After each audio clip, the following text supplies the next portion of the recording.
1100 से अधिक लोगों के बीच में कुल 8 लोग इस मामले में प्रत्यक्ष और अप्रत्यक्ष रूप से जिनकी भूमिका उस मामले में उपलब्ध साक्ष्य और प्रमाण थे उस आधार पर पाई गई। इसके लिए साधु संतों पर आक्षेप करना,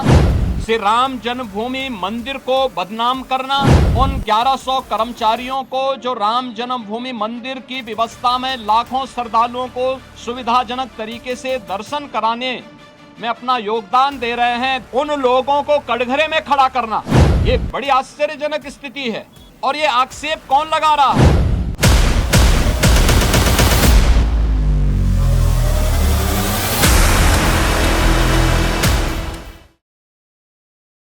ग्यारह 1100 से अधिक कर्मचारी श्री राम जन्मभूमि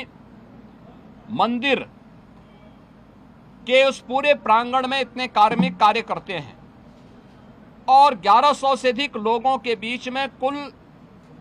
8 लोग इस मामले में प्रत्यक्ष और अप्रत्यक्ष रूप से जिनकी भूमिका उस मामले में उपलब्ध साक्ष्य और प्रमाण थे उस आधार पर पाई गई। इसके लिए साधु संतों पर आक्षेप करना, इसके लिए अयोध्या धाम को अपमानित करना, बदनाम करना, श्री राम जन्मभूमि मंदिर को बदनाम करना,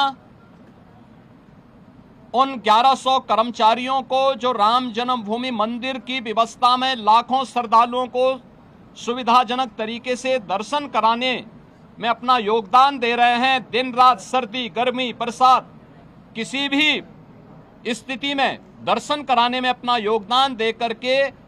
उत्तर प्रदेश के परसेप्शन को अच्छा बनाने में योगदान दे रहे हैं और उत्तर प्रदेश में धार्मिक पर्यटन को प्रोत्साहित करने में अपना योगदान दे रहे हैं, उन लोगों को कटघरे में खड़ा करना, ये बड़ी आश्चर्यजनक स्थिति है। और ये आक्षेप कौन लगा रहा है? यह आक्षेप वह समाजवादी पार्टी और वह कांग्रेस लगा रही है, जिन्होंने सदैव राम जन्मभूमि और भगवान श्री राम का अपमान किया है। क्या यह सच नहीं कि 1990 में अयोध्या की गलियों को और सरयू की पावन धारा को रक्त रंजित करने का पाप समाजवादी पार्टी की सरकार ने किया था? क्या पूरा देश और पूरी दुनिया और सभी राम भक्त ये नहीं जानते कि इनका ये अक्षम्य पाप जिन्होंने राम भक्तों पर गोलियां चला करके किया था? 5-6 में राम सेतु प्रकरण के मुद्दे पर माननीय उच्चतम न्यायालय में अपना एफिडेविट दाखिल किया था और प्रभु श्री राम और प्रभु श्री कृष्ण के अस्तित्व पर ही प्रश्न खड़ा करके उन्हें मिथक घोषित किया था। वह कांग्रेस और यूपीए से जुड़े हुए दल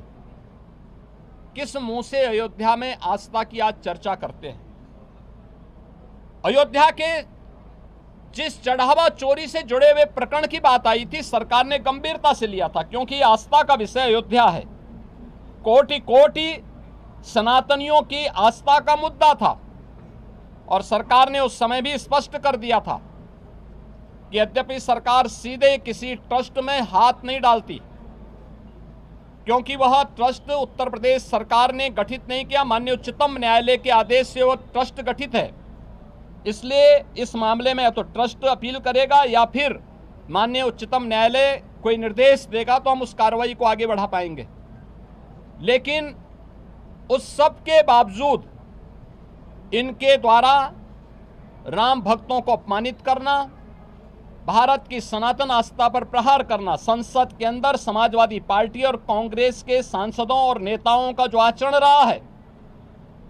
संतों के प्रति जिस प्रकार के आक्षेप वहां किए गए,